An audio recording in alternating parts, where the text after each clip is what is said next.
اعوذ باللہ من الشیطان الرجیم بسم اللہ الرحمن الرحیم۔ اور بے شک اللہ نے بنی اسرائیل سے عہد لیا اور ہم نے ان میں سے 12 نقیب بھیجے، اور خدا نے یہ بھی کہہ لیا کہ ہم تمہارے ساتھ ہیں اگر تم نے نماز قائم کی اور زکوٰۃ ادا کی اور ہمارے رسولوں پر ایمان لے آئے اور ان کی مدد کی اور خدا کی راہ میں قرض حسنہ دیا، تو ہم یقیناً تمہاری برائیوں سے درگزر کریں گے اور تمہیں ان باغات میں داخل کریں گے جن کے نیچے نہریں جاری ہوں گی۔ پھر جو اس کے بعد کفر کرے گا تو وہ بہت برے راستہ کی طرف بہک گیا ہے۔ پھر ان کی عہد شکنی کی بنا پر ہم نے ان پر لعنت کی اور ان کے دلوں کو سخت بنا دیا، وہ ہمارے کلمات کو ان کی جگہ سے ہٹا دیتے ہیں اور انہوں نے ہماری یاد دہانی کا اکثر حصہ فراموش کر دیا ہے، اور تم ان کی خیانتوں پر برابر متلے ہوتے رہو گے علاوہ چند افراد کے، لہٰذا ان سے درگزر کرو اور ان کی طرف سے کنارے کشی کرو کہ اللہ احسان کرنے والوں کو دوست رکھتا ہے۔ اور جن لوگوں کا کہنا ہے کہ ہم نصرانی ہیں،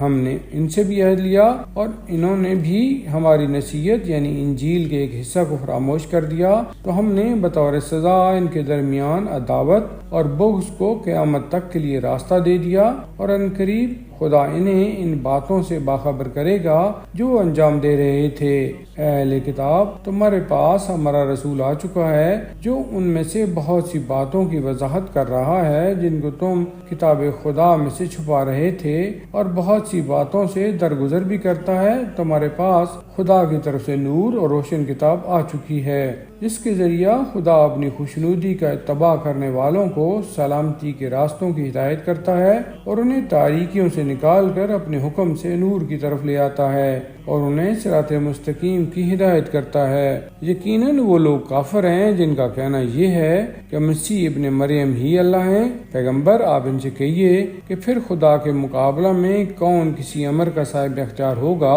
اگر وہ مسیح ابن مریم اور ان کی ماں اور سارے اہل زمین کو مار ڈالنا چاہے، اور اللہ ہی کے لیے زمین و آسمان اور ان کے درمیان کی کل حکومت ہے، وہ جسے بھی چاہتا ہے پیدا کرتا ہے اور وہ ہر شے پر قدرت رکھنے والا ہے۔ اور یہودیوں نے یہ کہنا شروع کر دیا کہ ہم اللہ کے فرزند اور اس کے دوست ہیں، تو پیغمبر آپ کہہ دیجئے کہ پھر خدا تم پر تمہارے گناہوں کی بنا پر عذاب کیوں کرتا ہے؟ بلکہ تم اس کی مخلوقات میں سے بشر ہو، اور وہ جس کو چاہتا ہے بخش دیتا ہے اور جس پر چاہتا ہے عذاب کرتا ہے، اور اس کے لیے زمین و آسمان اور ان کے درمیان کی کل کائنات ہے، اور اسی کی طرف سب کی بازگشت ہے۔ اے اہل کتاب، تمہارے پاس رسولوں کے ایک وقفہ کے بعد ہمارا یہ رسول آیا ہے کہ تم یہ نہ کہو کہ ہمارے پاس کوئی بشیر و نذیر نہیں آیا تھا، تو لو یہ بشیر و نذیر آ گیا ہے اور خدا ہر شے پر قادر ہے۔ اور اس وقت کو یاد کرو جب موسیٰ نے اپنے قوم سے کہا